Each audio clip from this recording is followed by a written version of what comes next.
In early June, we saw the likes of the Xbox and Ubisoft live stream showcases showing off a bunch of trailers that included new releases that we didn't know about, as well as some gameplay and some more details on some of the games coming out in 2023. Today, I'm going to be going through 5 of those games in no particular order that has got me incredibly excited. And because there's so much information about these games now, in comparison to what we had before the Xbox Ubisoft Showcases, I'm going to be giving you 2 reasons per game on why I am excited. It might be a gameplay mechanic, it might be a feature, it might be because I've played the past game. So let's dive in. But before we do, if you want a more in-depth look into all these games, I've gone through it in the Fandom's Edge podcast, the podcast that I do with Joe over at Familiar Force. So you can find that in the description below and have a good listen. The first game on my list is going to be Cities Skylines. Comes out on the 24th of October, and of all the games in this list, it comes out the latest, and it is my favourite city builder. The thing about Cities Skylines is it's got a bunch of mods, and it's got to the point where you can't go a game without some of these absolute essential mods, and Colossal really do support their modders. So much so that they've incorporated a bunch of mods into Cities Skylines itself, into Cities Skylines II, of course, and that is the first thing that has got me excited about Cities Skylines. The fact that they're incorporating all these existing mods. You know, I'll give you an example. The roundabout mod, you know, we saw it in their latest feature highlight. You know, with a single click, we can simply turn intersection into a roundabout. We had to mod that in for Cities Skylines 1. We didn't have that functionality. And, you know, it's not just that. There are plenty of other examples that I could go into. But that's one that I wanted to feature here for today's video. And I think it's just great. Whether they've actually collaborated with the modders, I don't know. But it is one of the things that just, you know, makes it more exciting. Because it makes the modders push themselves. What more can they come up with if they're incorporating these essential mods that we just need when we're playing Cities Skylines 1. The second thing is to do with the roads. So all the roads apart from highways can now carry water, electricity and sewage lines. I just think that's an amazing feature. They're taking the user experience. They're thinking, okay, well, everybody tends to, including myself, use the water lines along the roads anyway. That's what I use. That's my template. I see the roads and I think, okay, I'm going to put it along the road, and that's how it works in real life. So why not do that? You know, but it also carries the water and sewage lines. So no longer do we have to go into the underground and do that. All we have to do is probably attach it to a power plant, etc.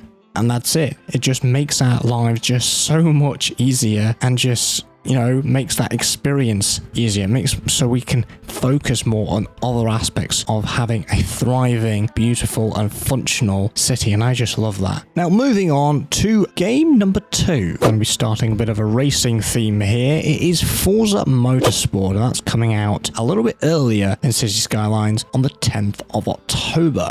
I'm a big racing fan. You might be able to tell by this YouTube channel. I try and keep it simulation and racing as much as I possibly can, and Forza Motorsport is no exception. I've been on and off of Forza Motorsport for the last few years, but I'm ready to get back into the boat again because it does look exciting if they can pull off exactly what they've promised. And the first thing that's got me excited is the tyre fidelity. As a sim racer myself, I play Assetto Corsa and its newer brother, Assetto Corsa Competizione. I love those two games to pieces. I just love everything about it. And one of the most important things, particularly from a sim racer's point of view, is the tyres. The tyres tell you so much about the car, what it's doing and where it's at, particularly on a grip level, you know, because we don't have that real life G-force. Part of that extra information is the tyres. So because they are boasting that it is 48 times better and it's got many more points of contact, then that's just fantastic to see, you know. So I'm interested to see exactly how the tyres feel.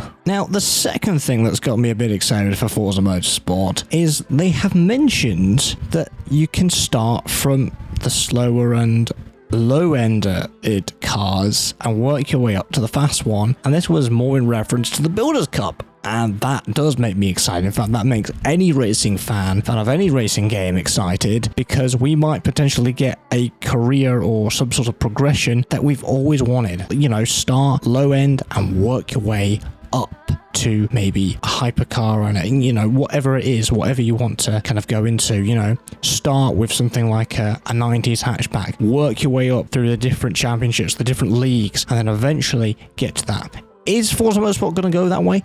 I don't know. I don't think they will, but I can hope, I can pray for it, because I really want that. The closest we've had is Project Cars 2, so we need something similar to that, but build on it. Make it a little bit better than Project Cars 2. So I'm hoping we can do that, you know, start in a lower end league like involving with 90s hatchbacks, then working your way up to whatever you want, whether that's the 24 hours of Le Mans sort of endurance league, you know, that's something that I would maybe be interested in, you know, going from that into an endurance league. Or somebody else might want to be going into GT3 or F1, open wheel, IndyCar, NASCAR, whatever. Basically all the big leagues. I'm hoping they do it justice, but I'm not holding my breath just yet. I'm waiting to see any more details. Keeping on the racing theme, for my third game in my list is the Crew Motorfest, coming on 14th of September. Now this is a game I playtested myself, and because I was in phase 4 of the playtest. It was very good. Loads of things I can't talk about, but from what they announced at the Ubisoft Forward, there are 2 details that do make me a bit excited. It's nothing new, but it's the car culture themed playlists. They mentioned a kind of Japanese focused one with all the Japanese cultured cars, which I know a lot of car fans will be very interested to have. You know, it's got the Supras, the Honda NSX, RX-7s, RX-8s, you know, all those sort of Japanese cars, you know, is what we're expecting in that playlist, and that does make me kind of excited to do those sort of themed elements. And I think they mentioned about doing brands as well, so there might be a specific branded one as well for a specific car manufacturer. So it's not inventing the wheel. Loads of other racing games, including the Crew, have kind of done this sort of thing in the past, so it's nothing new, but it does make the way that they've presented it has made me think, yeah, I'm quite excited to do that. Yeah. And the second thing is track-based events. I've said earlier in the video, I'm a bit of a sim. I love my circuit racing, my track racing, and even in an arcade racer open world like the Crew, you know, when I've played it in the Crew 2, it's been so enjoyable. You know, not just that, the entire experience of the Crew, I don't know what it is about the Crew and driving cars in it, I just find it incredibly enjoyable. I found it in the Crew 1, improved it in the Crew 2, and hopefully they'll improve it for the Crew 3 as well, aka the Crew Motorfest, you know? So I'm just incredibly excited to have that extra experience as well. The fourth game on my list is going to be Starfield, and that comes out on the 6th of September and is the first game out of this entire list that comes out. And I wasn't interested in this until the Starfield Direct. This year, just after the Xbox showcase, they did a 45-minute direct, and they showed a lot of interesting things. One of the things that has got me incredibly excited, and is probably one of the tipping points to say, yep, I want to play this, is the shipbuilding customization. It's modular, you can do what you want. It showed the devs having a bit of fun. One dev kind of made them into kind of animal shapes, another made them basically into a mech, and basically looks like Optimus Prime. So you can do whatever you want with it, which I think is great. It's something that we know is in the works for Star Citizen. I love Star Citizen. I'm still going to be playing both. There's a lot of crossover. I said this in the Fandom podcast. There's a lot of crossover between Starfield and Star Citizen, you know. They both do things that the other doesn't, or they both kind of do the same or similar things in their own sort of way. And the shipbuilding customization is definitely something I'm going to be very interested in.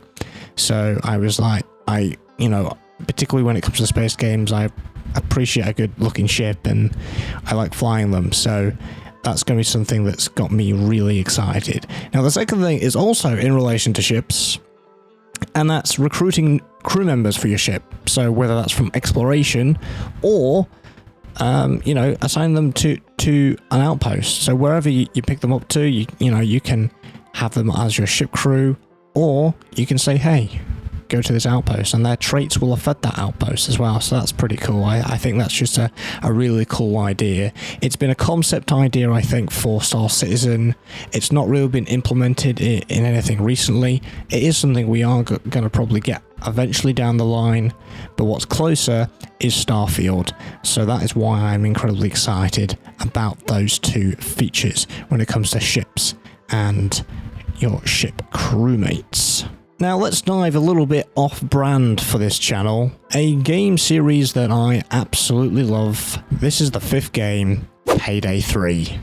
I have so many hours in Payday 2. I love that co-op shooter to pieces, and one of the reasons why the next installation is so exciting is because we're going to a new game engine. We're going from the Diesel engine to Unreal Engine 4, because let's be honest, it looks dated. Payday 2 looks absolutely dated, and with a new engine means new functionalities, new things to explore, just new everything. So, you know, already my expectations met. The game looks incredible so far from the gameplay trailer. We're seeing a bunch of new things, new animations, new aspects, a bit of new UI. The gunplay looks so much more refined. All these aspects, all thanks to the Unreal Engine. So that is one thing. The other thing is the fact that they've developed the way that you play. You know, it was quite linear, it was quite binary, was how you played. You know, if you got caught, it would basically go into loud and that was it. They've now refined it. They've made it better. So during stealth, you have what's called search.